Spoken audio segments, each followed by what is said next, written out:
ഈശോമിശിഹായിക്ക് സ്തുതിയായിരിക്കട്ടെ. നമുക്ക് പ്രാർത്ഥനയോടെ ആരംഭിക്കാം. വിശുദ്ധിയിലേക്ക് എന്നെ വിളിച്ച ഈശോയെ, വിശുദ്ധിയുടെ പാത എനിക്ക് കാട്ടിത്തരാൻ അങ്ങ് മാത്രമേ ഉള്ളൂ. എന്നെ നയിക്കണമേ. പ്രിയപ്പെട്ട കൂട്ടുകാരെ, നിങ്ങളൊരു പഴമൊഴി ഇങ്ങനെ കേട്ടിട്ടുണ്ടാവും. 1000 കാതം നീളുന്ന ദീർഘയാത്ര ആരംഭിക്കുന്നത് ആദ്യത്തെ ചെറുകാലടിയിലൂടെയാണ്. നമ്മുടെ പാദം ഒരടി മുന്നോട്ട് വെച്ചുകൊണ്ട് മാത്രമേ നമുക്ക് എത്ര ദീർഘമായ എത്ര മഹത്തായ യാത്രയും ആരംഭിക്കാൻ കഴിയൂ. ഏതു മഹത്തായ ലക്ഷ്യത്തിലേക്കും ചില കൊച്ചു കൊച്ചു ചുവടുകൾ വെച്ചുകൊണ്ടാണ് യാത്ര ആരംഭിക്കാൻ കഴിയുന്നത് എന്ന മഹത്തായ സന്ദേശമാണ് പഴമൊഴിയിലുള്ളത്. കഴിഞ്ഞ ക്ലാസ്സിൽ നമ്മൾ ചർച്ച ചെയ്തത് വിശുദ്ധിയിലേക്ക് ദൈവം മനുഷ്യനെ വിളിക്കുന്നു എന്ന ആശയമാണ്. ഒരുപക്ഷെ ദൈവത്തെ പോലെ പരിശുദ്ധരാകൂ എന്ന ആഹ്വാനം, ആകാശത്തിലെ നക്ഷത്രങ്ങളെപ്പോലെ പ്രകാശിക്കൂ എന്നൊക്കെ പറയുന്നത് പോലെ അത്യുദാത്തമാണെങ്കിലും കയ്യെത്തിപ്പിടിക്കാൻ എത്രയോ ബുദ്ധിമുട്ടാർന്ന ഒരുപക്ഷെ അസാധ്യമായ വിദൂര ലക്ഷ്യമായി നമുക്ക് അനുഭവപ്പെട്ടേക്കാം.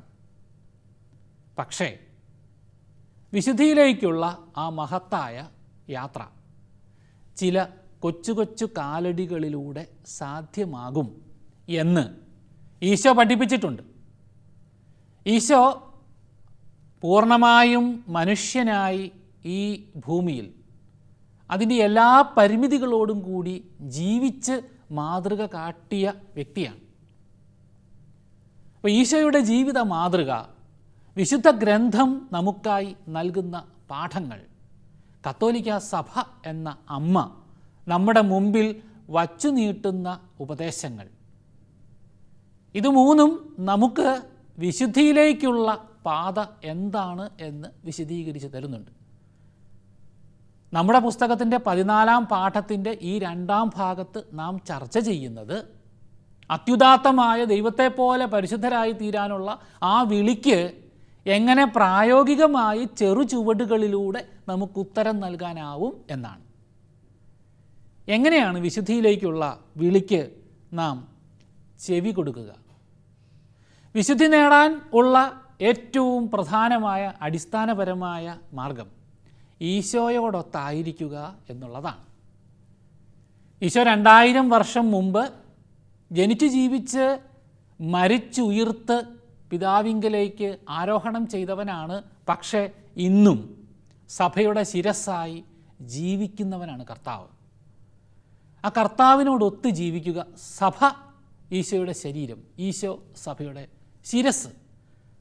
ആ സഭയിലെ അംഗമായി തീരുമ്പോൾ ഈശോയോടൊത്തുള്ള ജീവിതമാണ്, സഭയിലെ സജീവമായ അംഗത്വം ഈശോയോടൊത്തുള്ള ജീവിതമാണ് നമുക്ക് ഉറപ്പാക്കുന്നത്. അതുകൊണ്ട് ഇടവകയിലെ സജീവമായ പങ്കാളിത്തമുള്ള ജീവിതം, ഇടവക ജീവിതം, അത് വിശുദ്ധിയിലേക്കുള്ള ആദ്യത്തെ പടവാണ്.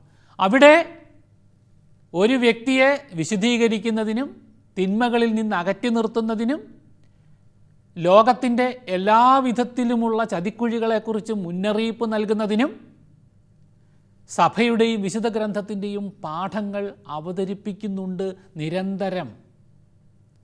വിശുദ്ധിയിൽ നമ്മെ കാത്തുസൂക്ഷിക്കുന്നതിന്, വീണുപോയാൽ പിടിച്ചെഴുന്നേൽപ്പിക്കുന്നതിന് വിശുദ്ധ കൂദാശകളുണ്ട്. അപ്പോൾ ഇടവക ജീവിതത്തിൽ സജീവമാകുക എന്നുള്ളതാണ് ഈശോയോടൊത്ത് വിശുദ്ധിയിൽ നിലനിൽക്കുന്നതിനുള്ള ആദ്യത്തെ പ്രായോഗികമായ വഴി. അതിൻ്റെ ഭാഗമാണ് കൗദാശിക ജീവിതം. ഇടവക ജീവിതത്തിൻ്റെ ഏറ്റവും പ്രധാനപ്പെട്ട ഭാഗവും കൗദാശികതയാണ്. ഓരോ കൂദാശയും വിശുദ്ധീകരിക്കുന്നതാണ്. നിങ്ങൾക്കറിയാം, കൂദാശയുടെ അടിസ്ഥാന ദൗത്യം തന്നെ, ലക്ഷ്യം തന്നെ വിശുദ്ധീകരണമാണ്.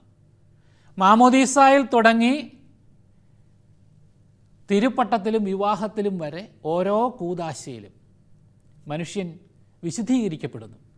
ദൈവദത്തമായ, ദൈവത്താൽ നൽകപ്പെടുന്ന ഉത്തരവാദിത്വങ്ങൾ ജീവിതത്തിൻ്റെ വ്യത്യസ്ത ഘട്ടങ്ങളിൽ ഏറ്റെടുക്കുന്നതിന് വിശുദ്ധിയാണ് പരമമായ ആവശ്യമെന്ന് ഓർമ്മിപ്പിച്ചുകൊണ്ട് വിശുദ്ധിയിലേക്ക് നമ്മെ ഉറപ്പിക്കുന്നതാണ് ഓരോ കൂദാശയും. കൂദാശകളിൽ തന്നെ പരിശുദ്ധ കുർബാന ഓരോ ദിവസവും നമ്മളുടെ പാപപങ്കിലമായ ജീവിത നിമിഷങ്ങളെ കഴുകിക്കളഞ്ഞ് അൾത്താരയുടെ പരിശുദ്ധിയോട് നമ്മെ ചേർക്കുന്നതാണ് അനുദിന ബലി. ഓരോ ദിവസവും ബലിയർപ്പണത്തിലൂടെ ജീവിതം ആരംഭിക്കുന്നത് ജീവിതത്തിലേക്ക് തിരിഞ്ഞു നോക്കി ഈശോയുടെ ജീവിതത്തോട് ചേർന്ന് നിൽക്കുക. വിശുദ്ധ ബലി എന്താണ്? ഈശോയുടെ ജീവിതമാണ്. ഈശോയുടെ രക്ഷാകര ദൗത്യമാണ് വിശുദ്ധ കുർബാന. അപ്പോൾ ആ വിശുദ്ധ കുർബാനയിലെ പങ്കുചേരൽ ഈശോയോട് ചേർന്ന് നിൽക്കലാണ്. അത് വിശുദ്ധിയിൽ നമ്മെ ഉറപ്പിക്കുന്നു. കുടുംബ പ്രാർത്ഥന. കുടുംബമാണ് ജീവിതത്തിൻ്റെ പ്രധാനപ്പെട്ട വേദി. അവിടം ദൈവത്തോട് ചേർത്ത് നിർത്തുന്ന, ഈശോയോട് ചേർത്ത് നിർത്തുന്ന ഒന്നായി ഈ കുടുംബ പ്രാർത്ഥന അതിനെ മാറ്റുന്നു. പരോപകാരം. വിശുദ്ധിയുടെ സ്വഭാവം സ്നേഹമാണ് എന്ന് നാം കഴിഞ്ഞ ദിവസം കണ്ടു. എങ്കിൽ ആവശ്യക്കാരനെ കണ്ടറിഞ്ഞ് അതിൽ പങ്കുചേരുന്ന മനോഭാവം ഉണ്ടാകുമ്പോഴാണ് വിശുദ്ധി ആവിഷ്കരിക്കപ്പെടുക. അത് കുടുംബത്തിലും എൻ്റെ ജീവിത മണ്ഡലങ്ങളിലും ആവിഷ്കരിക്കപ്പെടുമ്പോഴാണ് യഥാർത്ഥത്തിൽ ഈ വിശുദ്ധിക്ക് അർത്ഥമുണ്ടാവുക. അതുപോലെ വിശുദ്ധ ഗ്രന്ഥ പാരായണം. ഈശോയോടൊത്താണ് എൻ്റെ ജീവിതം എന്ന ബോധ്യം. നമ്മൾ കഴിഞ്ഞ ക്ലാസ്സിലും കണ്ടു. ദൈവസാന്നിധ്യ അവബോധം അത് ഉറപ്പിക്കുന്നതിനും വിശുദ്ധ ഗ്രന്ഥ പാരായണം നമ്മെ സഹായിക്കുന്നു. വിശുദ്ധ ഗ്രന്ഥം വായിക്കുമ്പോൾ വിശുദ്ധിയുടെ പാതയിലേക്ക് ഉള്ള ഈശോയുടെ നിരന്തരമായ ആഹ്വാനമാണ്. ഈശോ പരസ്യജീവിതം ആരംഭിക്കുന്നത് തന്നെ, സുവിശേഷം അറിയിച്ച് തുടങ്ങുന്നത് തന്നെ മാനസാന്തരപ്പെടുവിൻ, സ്വർഗരാജ്യം സമീപിച്ചിരിക്കുന്നു എന്നുള്ള ആഹ്വാനത്തോടെയാണ്. വിശുദ്ധിയിലേക്കുള്ള വഴിയാണ് ആദ്യത്തെ വാചകം തന്നെ. വിശുദ്ധ ഗ്രന്ഥം ഉടനീളം നമ്മെ അത് അനുസ്മരിപ്പിച്ചു കൊണ്ടേയിരിക്കും. കുദാശാനുഷ്ഠാനങ്ങളും സുഹൃത കർമ്മങ്ങളും നമ്മെ ഈ സജീവമായ ഇടവക ജീവിതത്തിൽ, കുടുംബത്തിൻ്റെ വിശുദ്ധമായ അനുഷ്ഠാനത്തിൽ, ദിവ്യബലിയുടെ യഥാർത്ഥമായ ജീവിത ആവിഷ്കാരത്തിൽ ഉറച്ചു നിന്നുകൊണ്ട് ഈശോയോടൊത്ത് വിശുദ്ധിയിലേക്ക് നടക്കാൻ നമ്മളെ സഹായിക്കും. വളരെ ലളിതമായി പറഞ്ഞാൽ ഈശോയോടൊത്തായിരിക്കുക എന്ന് പറഞ്ഞാൽ അവിടുത്തെ കൽപ്പനകൾ അനുസരിക്കുക എന്നാണ് അർത്ഥം. ഈശോ തന്നെ പറഞ്ഞിട്ടുണ്ട്, സ്നേഹിക്കുന്നു എന്ന് പറയുന്നതിൽ അർത്ഥമില്ല, മറിച്ച് ദൈവത്തിൻ്റെ ഹിതത്തിനൊത്ത് ജീവിക്കുന്നു എന്നതിലാണ് അർത്ഥം. സ്നേഹം ജീവിതത്തിൽ ആവിഷ്കരിക്കപ്പെടേണ്ടതാണ്. അതുകൊണ്ട് ഈശോയോടൊത്തായിരിക്കുക എന്നാൽ അവിടുത്തെ കൽപ്പന പാലിക്കുക എന്നാണ്. അവിടുത്തെ കൽപ്പന എന്നാൽ ഒറ്റ വാക്കാണ്, സ്നേഹം. അത് ദൈവസ്നേഹത്തിലും പരസ്നേഹത്തിലും ആവിഷ്കൃതമാകുന്നതാണെന്നും നമുക്കറിയാം. ക്രിസ്തീയ സ്നേഹത്തിന് മറ്റൊരു വലിയ സവിശേഷതയുണ്ട്. അവിടെ തിന്മയ്ക്ക് സ്ഥാനമില്ല, നന്മയ്ക്ക് മാത്രമേ സ്ഥാനമുള്ളൂ. തിന്മയെ നന്മ കൊണ്ട് ജയിക്കുന്നതാണ് ക്രിസ്തീയ സ്നേഹം. ആ ക്രിസ്തീയ സ്നേഹത്തിലേക്ക് ഉള്ള പുരോഗതിയായി ഓരോ നിമിഷവും മാറുമ്പോഴാണ് യഥാർത്ഥത്തിൽ നമുക്ക് ജീവിതം ഈശോയോടൊത്തായിരിക്കാൻ സാധിക്കുക. അപ്പം ഞാൻ പറഞ്ഞു, വിശുദ്ധിയിലേക്ക് വളരാനുള്ള പ്രായോഗികമായ വഴി ഈശോയോടൊത്തായിരിക്കുക എന്നുള്ളതാണ്. ഈശോയോടൊത്തായിരിക്കുക എന്നുള്ളത് വളരെ വലിയ ഉദാത്തമായ കാര്യമാണ്. പക്ഷേ അതിലേക്ക് നടക്കാൻ നമ്മളെ സഹായിക്കുന്നത് കുടുംബ പ്രാർത്ഥനയും വിശുദ്ധ ബലിയും കൂദാശകളും പോലെയുള്ള നമുക്ക് സാധ്യമായ ചെറുപടവുകളാണ്. അങ്ങനെ നടക്കണം. ദൈവം പിതാവാണ്, ഈശോ നമ്മുടെ ശിരസ്സാണ്. ഇതാ നമ്മളെ വിശുദ്ധിയിൽ വളർത്തുന്ന സ്നേഹമുള്ള അമ്മയാണ് സഭ. ഈശോയെ കാണുന്നതും വിശുദ്ധ ഗ്രന്ഥം പഠിക്കുന്നതും തിരുവചസ്സുകൾ ഉൾക്കൊള്ളുന്നതും വിശുദ്ധ കൂദാശകൾ അനുഷ്ഠിക്കുന്നതും ഒക്കെ ഒരു വിശ്വാസി സഭയിലാണ്. ഈ സഭ എന്ന അമ്മ മിശിഹായുടെ കൂദാശയാണ്, മിശിഹായുടെ തുടർച്ചയാണ്. അതുകൊണ്ട് ഈ കൂദാശകളിലൂടെയും വചന ശുശ്രൂഷയിലൂടെയും കൂട്ടായ്മ പ്രവർത്തനങ്ങളിലൂടെയും ഈ അമ്മ നമ്മെ ദൈവത്തിലേക്ക് നയിക്കുന്നു, വിശുദ്ധിയിലേക്ക് നയിക്കുന്നു. നോക്കൂ, വിശുദ്ധ ഗ്രന്ഥം മനുഷ്യന് അവൻ്റെ യഥാർത്ഥത്തിലുള്ള ജീവിത ലക്ഷ്യത്തിലേക്ക്, ദൈവത്തിലേക്ക് നടക്കാനുള്ള വഴി കാണിച്ചു തരുന്ന പുസ്തകമാണ്. അതിൻ്റെ വെളിച്ചത്തിൽ അനുദിന ജീവിത സാഹചര്യങ്ങളെ വിശദീകരിച്ച് മനസ്സിലാക്കി തരുന്ന അവസരമാണ് വിശുദ്ധ കുർബാനയിലെ വചന ശുശ്രൂഷ വേള. ഇങ്ങനെ ജീവിതവുമായി അങ്ങേയറ്റം ബന്ധപ്പെട്ട സമഗ്രമായ മാർഗദർശനം നൽകുന്ന ശക്തിയായി സഭ എന്ന അമ്മ വിശുദ്ധിയിലേക്ക് നമ്മളെ നയിച്ചുകൊണ്ടേയിരിക്കുന്നു. സഭാജീവിതം രക്ഷയും വിശുദ്ധിയും മനുഷ്യന് നേടിത്തരുന്നു, വിശ്വാസികൾക്ക് നേടിത്തരുന്നു അമ്മ മക്കൾക്കായി എന്നതുപോലെ. വിശുദ്ധി എന്നാൽ രക്ഷ തന്നെയാണ്. വിശുദ്ധിയിലേക്കുള്ള വിളി എന്നാൽ രക്ഷയിലേക്കുള്ള വിളി തന്നെയാണ്.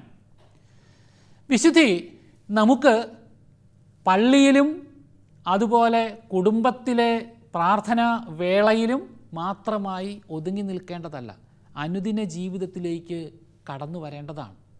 അനുദിന ജീവിതത്തിൽ വിശുദ്ധി മനുഷ്യൻ സ്വന്തമാക്കുക എന്നത് ദൈവത്തിൻ്റെ ഇഷ്ടമാണ്. ദൈവത്തിന് മനുഷ്യനെക്കുറിച്ചുള്ള ഏറ്റവും വലിയ ഇഷ്ടം ദൈവഹിതം പാലിക്കുന്നവനായി തീരുക എന്നത് തന്നെയാണ്.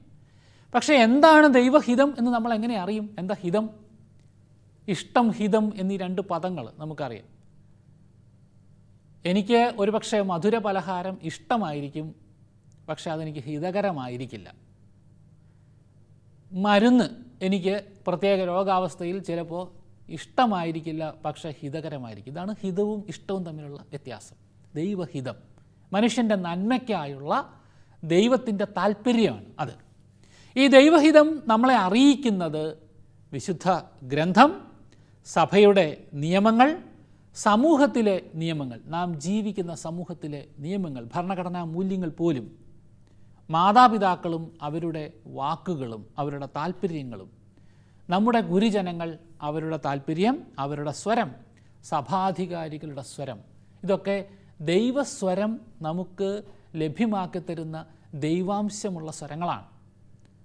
അതുകൊണ്ടാണ് ഗുരുവിനെ, മാതാ പിതാ ഗുരു എന്നിവരെയും ദൈവസ്വരത്തോട്, ആ സ്ഥാനത്തോട് ചേർത്ത് വെച്ച് പല സംസ്കാരങ്ങളും ആദരിക്കുന്നതും അതുകൊണ്ട് തന്നെയാണ്.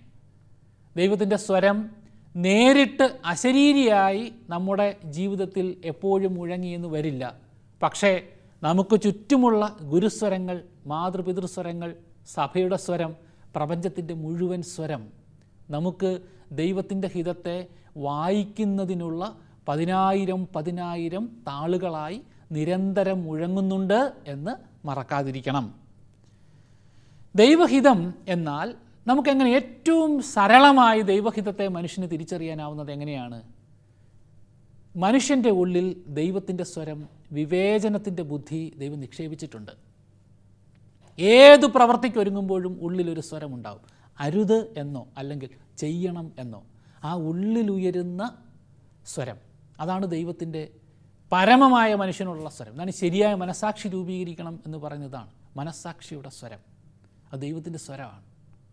അപ്പോൾ ഇതാണ് ദൈവഹിതം തിരിച്ചറിയുന്നതിന് സ്വന്തം ഉള്ളിലേക്ക് നോക്കണം. കാരണം ദൈവം ഇരിക്കുന്നത് ഉള്ളിലാണല്ലോ.